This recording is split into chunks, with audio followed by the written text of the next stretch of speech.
Stabilize the shoulder in 2 steps with Kinesio Taping. I'm Dr. Michael Lee, pain performance consultant and a certified Kinesio Taping instructor here in the UK and internationally. Thank you so much for joining me today, especially if you are a clinician, whether you are a physiotherapist, an osteopath, chiropractor, sports doctor, sports therapist. Thank you for joining me today, because obviously you are either currently practicing Kinesio Tape, or you're looking to either learn about Kinesio Tape and find out actually what is the way that the inventor, Dr. Kenzo Kasei, actually intended in the first place. Well, I'm grateful that I'm here, that I can actually show you some of the tips and tricks that he's embarked upon the world, because he had this mission of finding out exactly how elastic tape, particularly the Kinesio taping method, can actually affect not only chronic pain, but also how to improve movement and also prevent diseases as well.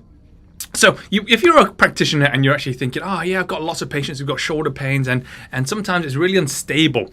Well, you may have learned the test that when you look at the glenohumeral joint, that actually they do it in thirds. If it's actually anteriorly glided, more than 1/3 forward, we know it's already going to be unstable, or there's going to be a high risk of shoulder impingement at least. So the real question is, 2 things is this.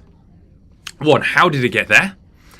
Second thing is, what isn't working that's actually created that? And the third thing is, what can we do about it, of course? Because just think about it. If you ever seen a patient that has really, really bad shoulder pain, because shoulders are really important on day-to-day function. It's like, oh, they can't really put their arm in clothes, they can't really hold a kettle, they can't really lift things up, they can't even lift the children up or grandchildren up, and it's really debilitating.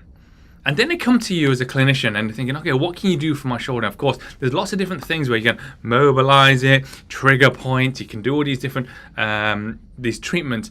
But if you think about it, if something is unstable, and then a lot of clinicians, they apply things like massage, trigger pointing, and then even manipulating, what's happening is they're actually destabilizing something that's already unstable.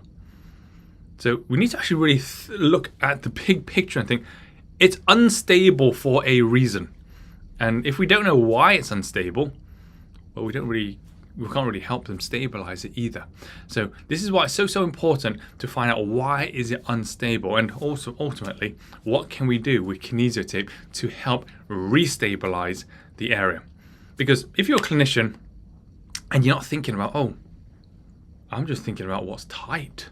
Well, I think a lot of clinicians have this unhealthy obsession of something's tight, we need to batter it or something, like massage really hard, trigger point it, we need to acupuncture, we need to release stuff. I'm like, yeah, you can release things as much as you want, but just think about it, it gets tight anyway. We need to ask the question, why is it tight in the first place? Because whatever you release, how soon does it get tight again?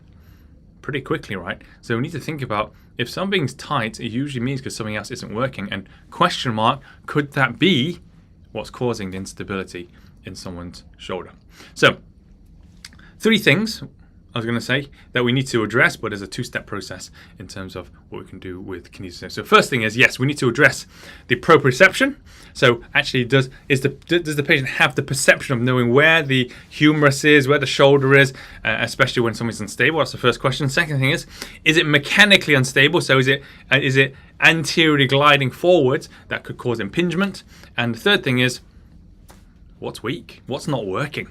And that's what we need to really find out in terms of truly helping these types of patients. So in terms of Kinesio Tape, what we need to do, there will be 2 things, two steps that we'll do. The first thing is find out what's weak. And as soon as you find out what's weak, then we actually apply a strip of tape called facilitation.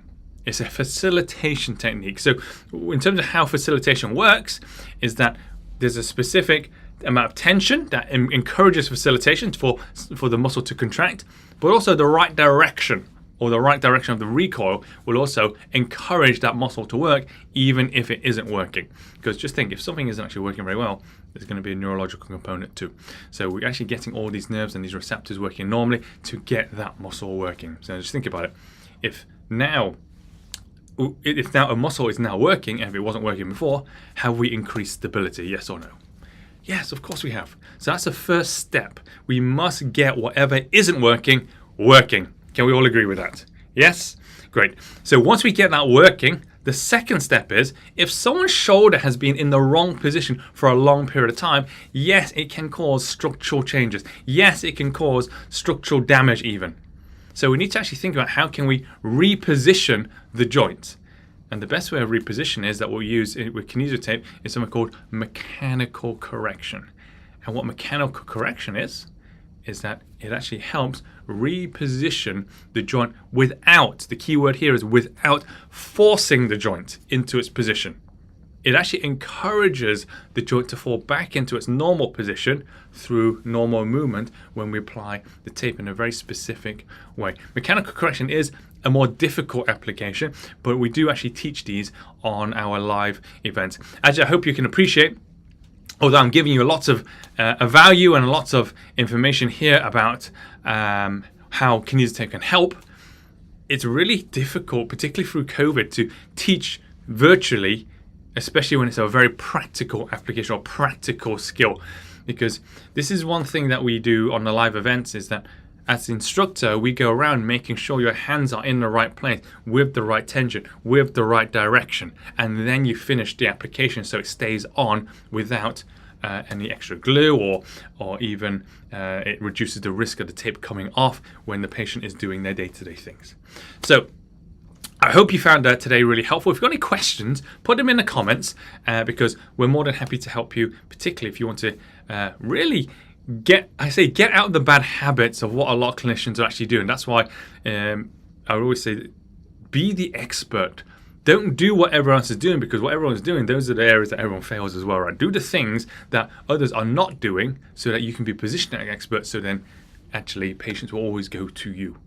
So if you have any questions about what I've spoken about today, or even if you have any questions about when the live events are, just put me in the chat and one of our advisors will come and chat to you, because we do have a few special offers, a few bonuses, just because Kinesio Taping is now returning back to the UK, and we want to help as many clinicians as possible, help as many of their patients get out of pain for good, quickly and permanently, without medication and even without exercise. But it's about resetting the neurology and getting everything working properly, like how it was before their injuries. So thank you so much for joining me today. I hope you have a wonderful rest of the week, and I see you next Monday for our next live at Kinesio GB. Have a great week. Bye for now.